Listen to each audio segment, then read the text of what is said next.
கலைமாமணி விக்ரமன் அவர்களின் நந்திபுரத்து நாயகி. அத்தியாயம் 17. காஞ்சி மாளிகைக்கு காவல்.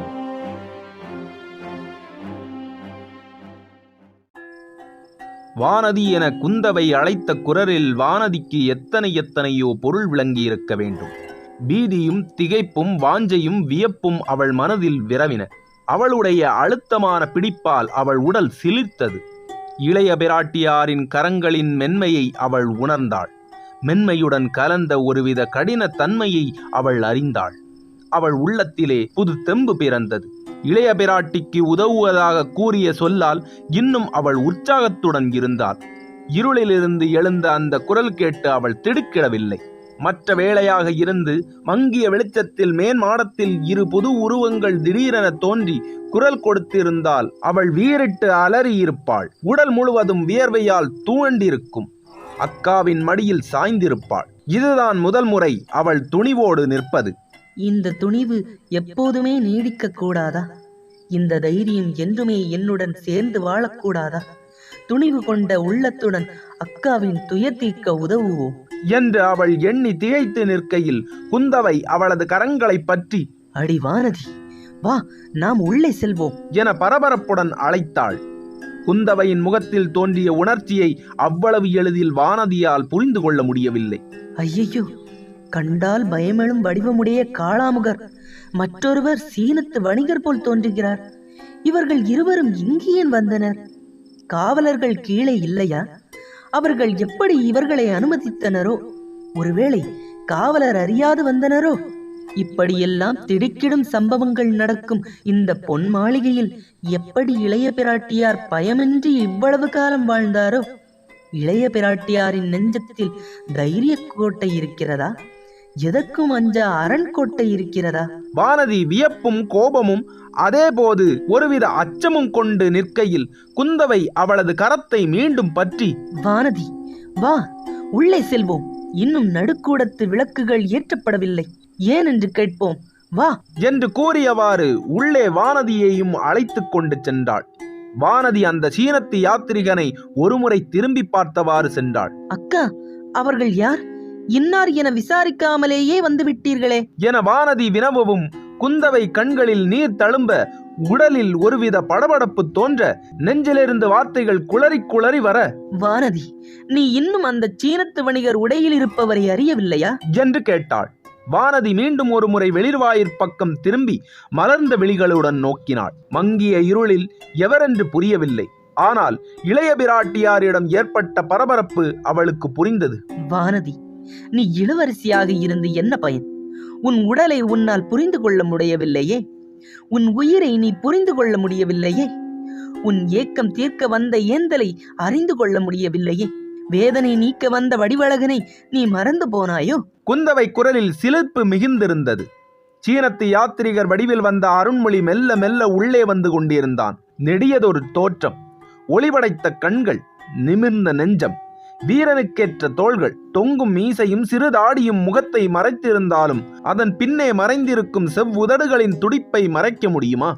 அந்த நடையிலே சீனத்து யாத்திரிகரை காணவில்லை. அவளது மோகன தவத்து மாறனை கண்டாள். அந்த தோற்றத்திலே அயல் நாட்டவரை காணவில்லை. அவளது கயல் விழியால் காத்து காத்து சோர்ந்து போன கந்தனை கண்டாள். அவள் உதடுகள் காய்ந்தன. நாவு மேலெண்ணத்துடன் ஒட்டி கொண்டது. இளைய பிராட்டியாருக்கு உறுதுணை கூறிய அந்த சொல் எங்கே போனது? அவர் வந்தவுடன் கேட்பேன் என்று கூறிய வார்த்தைகள் எங்கே போயின? அக்கா என்று வார்த்தை தடுமாற பெருமூச்சு பொங்க கூறி இளைய பிராட்டியாரின் அரவணைப்பில் சேர்ந்தாள் வானதி. அருண்மொழி வெளியே நின்ற காளாமுகருக்கு சாடை காட்ட அவர் அங்கிருந்து அகன்றார். வந்த வழியே அவர் திரும்பி இருக்க வேண்டும். குந்தவை பிராட்டி கைதட்டி பணிப்பெண்ணை அழைக்கச் சென்றாள்.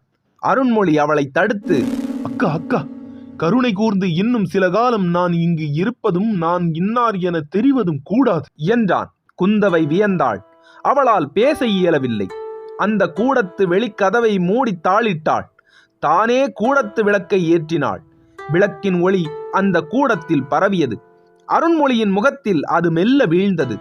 சற்று முன்னர் சீனத்து யாத்திரிகர் உடையில் தோன்றிய அருண்மொழி இப்போது அவள் அன்புக்குரிய அருண்மொழியாக காட்சியளித்தான்.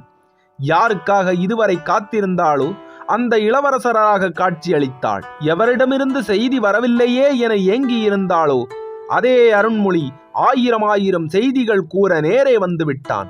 இது கனவா?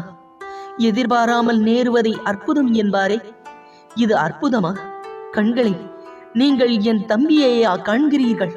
கடல் கடந்து சென்ற என் இளவலையா காண்கிறீர்கள்? செவிகளே, அவன் பேசிய சொற்களையா கேட்கிறீர்கள்? கருணை கூர்ந்து நான் வந்தது எந்த வகையிலும் எவருக்கும் தெரிய வேண்டாம் என்று கூறினானே, அந்த சொற்களையா கேட்கிறீர்கள்? கதவை தாளிட்டு தீபத்தை ஏற்றிவிட்டு அவள் வரும்போது அருண்மொழியும் வானதியும் ஒரு கணம் ஒருவரையொருவர் பார்த்தவாறு இருந்தனர். ஆகா, இந்த பெண்ணுக்குத்தான் எத்தனை தாங்கக்கூடிய இதயம்! அவள் எதிர்பார்த்திருப்பாளா தன் உயிரை இங்கே சந்திக்கப் போகிறோமே என்று? குந்தவை வந்தாள். வானதி மெல்ல எழுந்து நின்றாள். ஒரு கணம் அங்கு அமைதி நிலவியது. அங்கிருந்த 3 ஜோடி கண்களும் மாறி மாறி பேசிக்கொண்டன. பிரிந்தவர் கூடும்போது பேச்சு அவ்வளவு எளிதில் பிறந்து விடுமா? அக்கா, நான் கீழே சென்று உணவுக்கு வேண்டிய ஏற்பாடுகளை செய்ய கட்டளையிடுகிறேன் என்று கூறி எழுந்த வானதியை கையை பிடித்தெழுத்து அமர்த்த முற்பட்ட குந்தவையை பார்த்து அவளை போகவிடு என சைகை காட்டினான் அருண்மொழி. இளைய பிராட்டியும் அருண்மொழியும் நேருக்கு நேர் சந்தித்து கொண்டனர். அருண்மொழியின் கண்களில் நீர் தழும்பியது. அவன் வந்தவுடனேயே இதுவரையில் நடந்த வேதனை தரும் நிகழ்ச்சிகளை கூற வேண்டாம் என்று முதலில் அவன் நலன்களை எல்லாம் விசாரித்து பேச்சை சற்று இனிமையாகத் தொடங்கினாள். ஆனால் அருண்மொழிக்கு சோழ நாட்டில் நடந்த சம்பவங்கள் யாவும் தெரியும். திருக்கலக்குன்றத்து யாத்திரிகர் விடுதிக்கு செல்லும் போதே அந்த காளாமுகர் அனைத்தையும் கூறிவிட்டார். சுந்தர சோழர் இறந்தது, ஆதித்த கரிகாலனை கொன்ற குற்றத்திற்காக வந்தியத்தேவனை சிறையில் அடைத்து வைத்திருப்பது போன்று முக்கிய சமாச்சாரங்கள் அனைத்தையும் கூறினார். அவற்றை கேட்கும்போது அருண்மொழிக்கு இருப்பே கொள்ளவில்லை. அவனால் அங்கு தங்கியிருக்கவே முடியவில்லை. அப்போதே இளைய பிராட்டியாரை சந்திக்க துடிதுடித்தான். ஆனால் அந்த காளாமுகர் யோசனையாலும் வற்புறுத்தலாலும் அவன் அமைதி அடைந்தான். கடல் கடந்த நாட்டிலிருந்த தனக்கு தந்தை இறந்த செய்தி கூட தெரியாது போனது எவ்வளவு துர்பாக்கியம் என்று மனதில் தன்னைத்தானே நொந்து கொண்டான். பொழுது சாயும் நேரத்தில்தான் அவர்கள் காஞ்சிக்குள் நுழைய எண்ணியிருந்தார்கள். அப்படியே செய்தார்கள். குந்தவையும் வானதியும் மேன்மாடத்தில் இருப்பது தெரிந்ததும் அவர்கள் நேரிடையாக முன்வழியே மாளிகையில் நுழையாமல் அடர்ந்து படர்ந்திருந்த கொடிதனை பற்றி ஏறி அந்த இடத்திற்கு வந்தனர். இளைய பிராட்டி அவ்வளவு எளிதில் தன்னை அடையாளம் கண்டு கொள்வாள் என அருண்மொழி நினைக்கவில்லை. காளாமுகரையும் சைகை காட்டி போக சொல்லிவிட்டு கீழே சென்று உணவுக்கு ஆயத்தம் செய்கிறேன் என்று வானதி கூறி சென்றபோது அவள் சென்றதையும் தடுக்காமல் தமக்கையார் தன் எதிரே அமர்ந்தவுடனேயே அவன் கண்கள் கலங்கிவிட்டன. தம்பி, அக்கா. குந்தவை முகத்தில் பேரானந்தத்தை வரவழைத்துக் கொண்டாள்.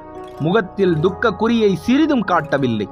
உள்ளத்தில் புகைந்து கிடக்கும் துன்ப நினைவுகளை வெளியில் காட்டவில்லை. கண்களிலே மின்னிடும் நீர்த்திரையை சற்றே மறைத்து அதை ஆனந்த கண்ணீராக மாற்றிக்கொண்டாள்.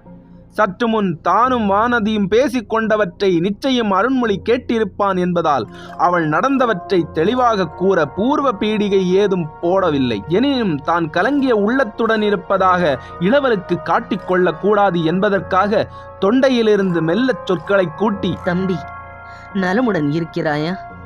ஆரத்தி எடுத்து வரவேற்க முன்வாயில் வழியாக வராமல் இப்படி ஏன் குறுக்கு வழியே வந்தாய்?